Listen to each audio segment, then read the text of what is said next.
आजम खान के मुद्दे पर उन्होंने चुप्पी साध रखी। अब क्या है उसके पीछे ये हम नहीं बता सकते, लेकिन जरूर उनकी गोट कहीं ना कहीं फंसी है, इस वजह से वो मुंह नहीं खोल रहे हैं। जो लोग आज आजम खान साहब के बहुत बड़े समर्थक बने हुए हैं, यही लोग सरकार में इनको गालियां बकते थे, इनके ऊपर मुकदमे कराए हैं। जो बकरी चोरी मुर्गी चोरी के जो मुकदमे हुए हैं, जरा उनकी लिस्ट निकाल के देखिए किस पार्टी से उनका ताल्लुक है।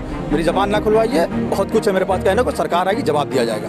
वादे और चुनावी दावे ये सिर्फ जो है खोखले हैं। सरकार उसी की बनेगी जो बराबर की हिस्सेदारी देगा, वरना जनता को मूड बदलना आता है। जनता जैसे कुर्सी पे बैठा ला था उसने अखिलेश को वैसे हटा दिया था। अब फिर नहीं दी क्या भाई कहाँ पर किसको हिस्सेदारी दी? जिसको हिस्सेदारी दी थी वो भी जेल में पड़े सड़ रहे हैं। मुख्यमंत्री बना देते वो तय करेंगे क्या कि उत्तर प्रदेश की नीति क्या होगी? जब सरकार हमारी, हम तय करेंगे ना कौन क्या मंत्री होगा, हम तय करेंगे। और बराबर दिया जाता है, बराबर। जब मैं परवेज अहमद उत्तर प्रदेश में, मैं समाजवादी छात्र संघ प्रदेश सचिव हूँ, ये असदुद्दीन ओवैसी तय नहीं करेंगे। ये हमारी पार्टी तय करेगी ना, वो हमारी पॉलिसी को तय करेंगे।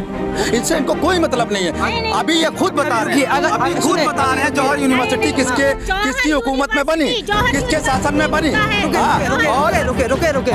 मेरी बात सुने। अगर कोई अपने कार्यकर्ता के लिए बीजेपी बोलती है, उन्होंने तारीफ कर दी, ठीक है, आप कह रहे हैं उनकी तारीफ के बदले कह रहे हैं उनकी जबान पे आ गई, सुने आ गई।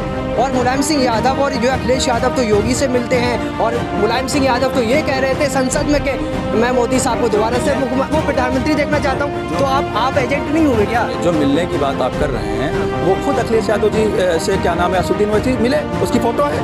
तो मिलने क्या वो समाजवादी पार्टी ज्वाइन कर रहे हैं? समाजवादी असदुद्दीन ओवैसी समाजवादी पार्टी ज्वाइन करना चाहते हैं, या उनके एजेंट हैं, या उनके समर्थक हैं? आप बता दें।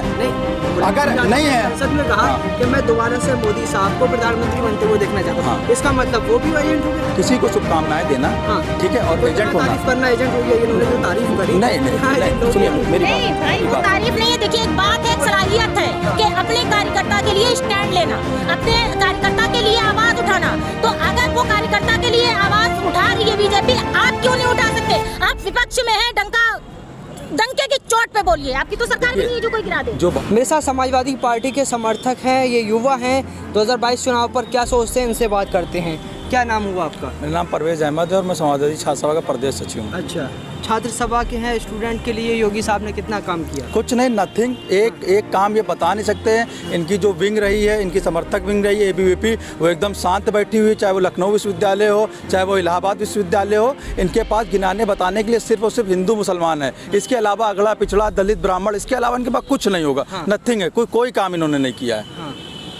वो तो कह रहे हैं उत्तर प्रदेश को उत्तम प्रदेश बना दिया। कहने को तो वो बहुत कुछ कह रहे थे, मैं 15 लाख रुपए दूंगा, बुलेट ट्रेन चलाऊंगा, स्मार्ट सिटी बना दूंगा, गड्ढा मुक्त भारत। मुख्यमंत्री शपथ लेने के बाद उन्होंने कहा था 15 दिन के अंदर मैं कर दूंगा। सच्चाई क्या है सब जान रहे हैं। आज उत्तर प्रदेश को उन्होंने नरक बना के रख दिया। जो जिंदगी यहाँ के लोग जी रहे हैं वो यहाँ के लोग आपको बताएंगे। बोलने को तो वादा तो 18% रिजर्वेशन का जो है अखिलेश यादव, वो मुलायम समाजवादी पार्टी की सरकार बनने से पहले हुआ था 2012 में, वो कहाँ गया? किसको 18%? देखिए मेरा हिंदू मुसलमान सिख ईसाई से मेरा लेना देना। रिजर्वेशन देने का जो है मैनिफेस्टो में कहा गया था कि 18% रिजर्वेशन देंगे। जब आपने दावा किया, वादा किया आपकी पार्टी ने, आप कहना इससे अब जो है कोई मुद्दा नहीं है। हमें आप ये बता दीजिए, आगरा एक्सप्रेसवे बना हुआ है, उस पे कौन चलेगा? मेट्रो बनी, उस पे कौन? वादा किया है आपने, 15 लाख जुमला हो गया, तो ये भी तो जुमला है। मेरी पूरी बात सुन लीजिए, फिर मैं बता रहा हूँ। अगर जो 15 लाख वाले उन्होंने कोई 15 लाख के अलावा काम किया हो तो वो आप बता दीजिए, नहीं तो मैं जो काम बता रहा हूँ उसको सुन लीजिए। मैं ये कह रहा हूँ, लखनऊ के अंदर जो मेट्रो बनी उसके अंदर कौन चलेगा? जो इकाना स्टेडियम उसके अंदर कौन जाएगा? जो कैंसर हॉस्पिटल बने उसके अंदर इलाज कौन करवाएगा? आप इस पर बात करिए ना। काम जो होता है वो सबके लिए होता है, हिंदू मुसलमान सिख ईसाई के लिए नहीं होता है। और हम इसी राजनीति के खिलाफ है, इसी राजनीति के खिलाफ हैं, ठीक है, इसी राजनीति के खिलाफ हैं। हम उत्तर प्रदेश में इस तरह से काम करेंगे कि किसी को रिजर्वेशन मांगने की जरूरत नहीं पड़ेगी। तो फिर वो वादा क्यों किया? वो उस समय की परिस्थिति थी, उस समय जो है लग रहा था। सच्चर कमेटी की रिपोर्ट, रंगराज मिश्रा कमेटी की रिपोर्ट, वो जब आप पढ़ेंगे तो उसके अंदर नजर आएगा। मुसलमान मतलब अब जो है ठीक हो गया। इस तरीके की सरकार, समाजवादी सरकार इस तरीके की है कि उसमें किसी को भी रिजर्वेशन की कोई खास आवश्यकता नहीं है। मतलब मुसलमान अब पिछड़ा नहीं है?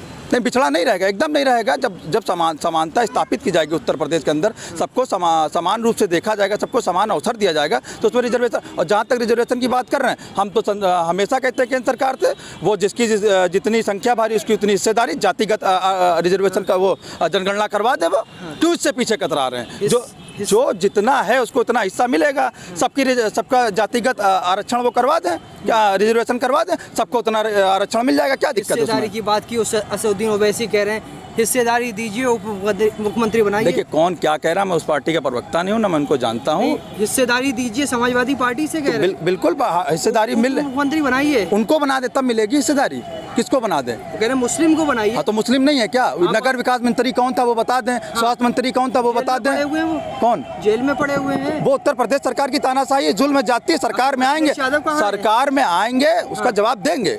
अब सरकार में नहीं, उससे पहले अखिलेश आजम खान साहब और उनका परिवार तमाम लोग इसका जवाब दे चुके हैं। मैं समझता हूँ इस तरीके के प्रोपेगेंडा करना बंद कर दिए, इससे कोई फायदा होने वाला नहीं। आजम खान के मुद्दे पर अखिलेश यादव बोल रहे हैं क्या? बिल्कुल नहीं बोल रहे हैं। हाँ। आजम खान के मुद्दे पर उन्होंने चुप्पी साध रखी। अब क्या है उसके पीछे ये हम नहीं बता सकते, लेकिन जरूर उनकी गोट कहीं ना कहीं फंसी है, इस वजह से वो मुंह नहीं खोल रहे हैं। गोट कहीं फंसी हुई जो लोग आज आजम खान साहब के बहुत बड़े समर्थक बने हुए हैं, यही लोग सरकार में इनको गालियां बकते थे। इनके ऊपर मुकदमे कराए हैं। जो बकरी चोरी, मुर्गी चोरी के जो मुकदमे हुए हैं, जरा उनकी लिस्ट निकाल के देखिए किस पार्टी से उनका ताल्लुक है। मेरी जबान ना खुलवाइए, बहुत कुछ है मेरे पास कहने को। सरकार आएगी, जवाब दिया जाएगा। क्या कहेंगे? इनका भी कहना सही है, सरकार आएगी, जवाब दिया जाएगा। जनता का मूड बदलते देर नहीं लगता है। देखते हैं किसकी सरकार बनती है। ये तो सिर्फ चुनावी वादे और चुनावी दावे, ये सिर्फ जो है खोखले हैं। सरकार उसी की बनेगी जो बराबर की हिस्सेदारी देगा, वरना जनता को मूड बदलना आता है।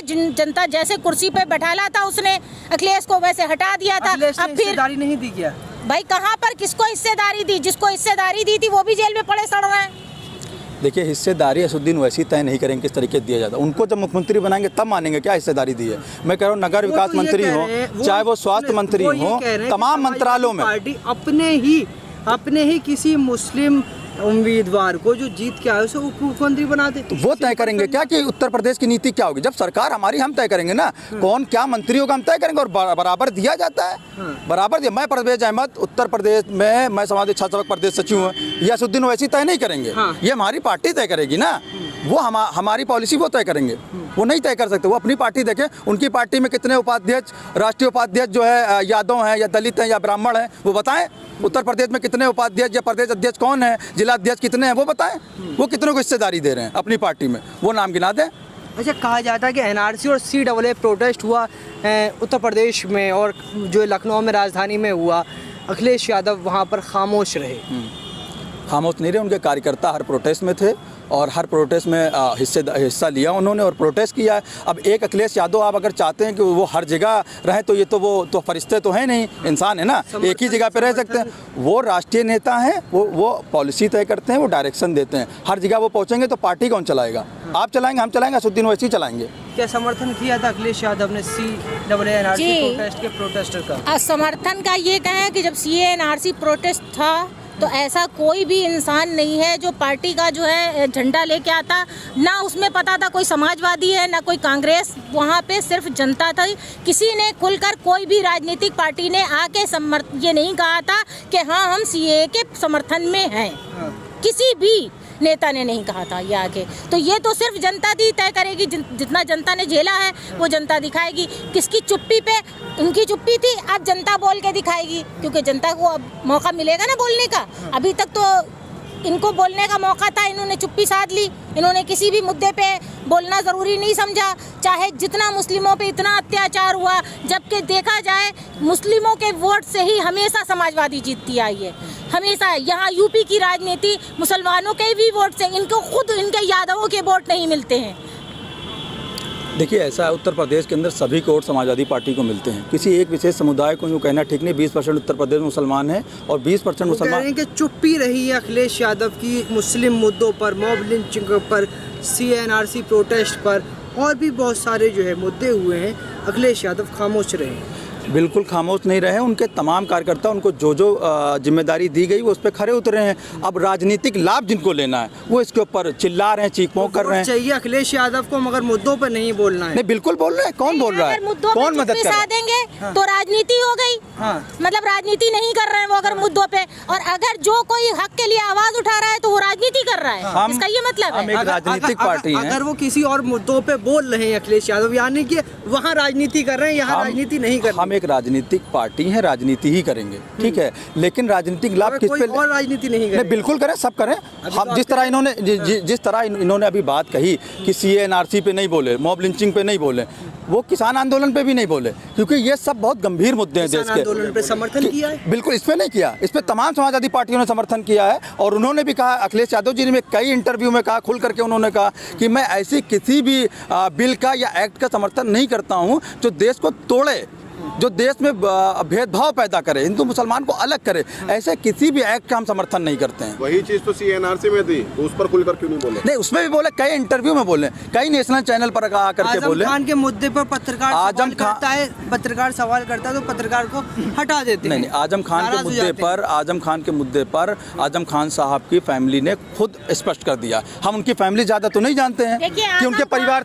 आजम खान का मुद्दा कोई पर्सनल मुद्दा नहीं, आजम खान का मुद्दा है जौहर यूनिवर्सिटी के उसके ऊपर उनके ऊपर बकरी की चोरी के जो इल्जाम लगाए गए वो सारे, अगर चाहते अखिलेश यादव तो एक महीने के अंदर, क्या एक दिन के अंदर खारिज करवा सकते थे। कोई इतने बड़े बकरी चोरी, मतलब जो नेता आपके जी जान से, आपके पूरे तन मन धन से, पूरे परिवार के साथ आपकी पार्टी को दिया उसने, और आज उसके ऊपर एक बकरी चोरी का इल्जाम लग जाता है, तो आप इससे अच्छी तो फिर बीजेपी पार्टी है कि अगर खाली उनके यहाँ का बैग चोरी होता है तो 24 घंटे के अंदर लाके दिल की बात मुंह पर आ गई, इससे अच्छी बीजेपी है। अब आप सारा खेल समझ सकते हैं कि ये लोग किस लिए लगाए गए हैं। असुद्दीन ओवैसी MIM क्यों लगाई गई है, दिल की बात मुंह पर आ गई है, इससे अच्छी बीजेपी है। अगर कोई काम, और इनको यही सरकार पसंद है, इनको metro, Ekana stadium, cancer hospital, गरीब, दलित, शोषित, पीड़ित, इससे इनको कोई मतलब नहीं है। अभी ये खुद बता रहे हैं जौहर यूनिवर्सिटी किसकी हुकूमत में बनी, किसके शासन में बनी। मेरी बात सुने। अगर कोई अपने कार्यकर्ता के लिए बीजेपी बोलती है, उन्होंने तारीफ कर दी, ठीक है, आप कह रहे हैं उनकी तारीफ के बदले कह रहे हैं उनकी जबान पे आ गई, सुने आ गई। और मुलायम सिंह यादव और जो अखिलेश यादव तो योगी से मिलते हैं, और मुलायम सिंह यादव तो ये कह रहे थे संसद में कि मैं मोदी साहब को दोबारा से वो प्रधानमंत्री देखना चाहता हूँ। तो आप एजेंट नहीं हुए क्या? जो मिलने की बात आप कर रहे हैं, वो खुद अखिलेश यादव जी से, क्या नाम है, असुद्दीन ओवैसी मिले, उसकी फोटो है। तो मिलने क्या वो समाजवादी पार्टी ज्वाइन कर रहे हैं? असुद्दीन ओवैसी समाजवादी पार्टी ज्वाइन करना चाहते हैं, या उनके एजेंट हैं, या उनके समर्थक हैं? आप बता दें। नहीं, अगर नहीं है, संसद में कहा कि मैं दोबारा से मोदी साहब को प्रधानमंत्री बनते हुए देखना चाहता हूँ, इसका मतलब वो भी एजेंट हो गए। किसी को शुभकामनाएं देना, ठीक है, और तो एजेंट होना, तारीफ करना एजेंट हो गया। इन्होंने जो तारीफ करी, नहीं, सुनिए मेरी बात। भाई वो तारीफ नहीं है। देखिए, एक बात है, एक सलाहियत है कि अपने कार्यकर्ता के लिए स्टैंड लेना, अपने कार्यकर्ता के लिए आवाज उठाना। तो अगर वो कार्यकर्ता के लिए आवाज उठा रही है बीजेपी, आप क्यों नहीं उठा सकते? आप विपक्ष में है, डंके की चोट पे बोलिए, आपकी तो सरकार भी नहीं है जो कोई गिरा दे। जो बात ये कह रही हैं, बार बार उसी बात को रिपीट कर रहे हैं, उससे कोई मतलब हल नहीं। मैं कह रहा हूँ कि पूरी पार्टी आजम खान साहब के साथ में लगी हुई है, ठीक, खड़ी हुई। हम लोग कोर्ट नहीं हो सकते, ना ही जज हो सकते, ना फैसला सुना सकते हैं।